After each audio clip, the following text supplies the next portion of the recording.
sound of the fireball shattering into pieces over the region. And this was the chaotic scene in a school gym there. The blast lit up the windows before sending glass hurtling at frightened students. Close to 1,000 people were hurt when the explosion rattled buildings and blew out windows. The world was taken by surprise by the rare event. After all, it's very seldom that we hear of a meteor breaking apart over a populated area. Our resident science expert, Bob McDonald, joined us earlier to help us better understand today's phenomenon. Here's what host of Quirks and Quarks had to say from Victoria. I like to think of, if you look at what happened this morning, we sort of got a demonstration of what happens when an object comes in. The one that struck in Russia this morning was about the size of a dump truck. And you could see the trail that it left across the sky. It did an air burst.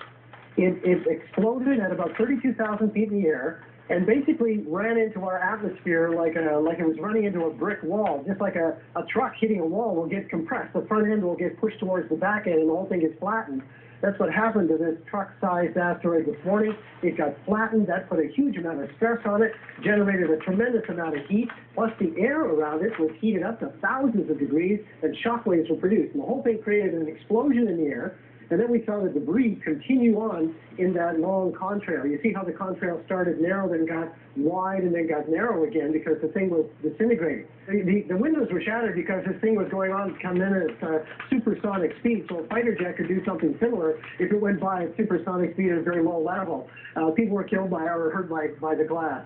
But it is very, very rare to be hit by large objects. The Earth is actually quite a small target, and space is really large. Plus, most of the Earth is covered in ocean. So when we do get hit by things like this, they tend to come down over water or over deserts. It's very, very rare to have it come down over a city. But you never know. We don't see these mid-sized objects coming. We don't have a lot of warning. We just got to keep our heads up. Host of CBC's Quirks and Quarks, Bob McDonald in Victoria.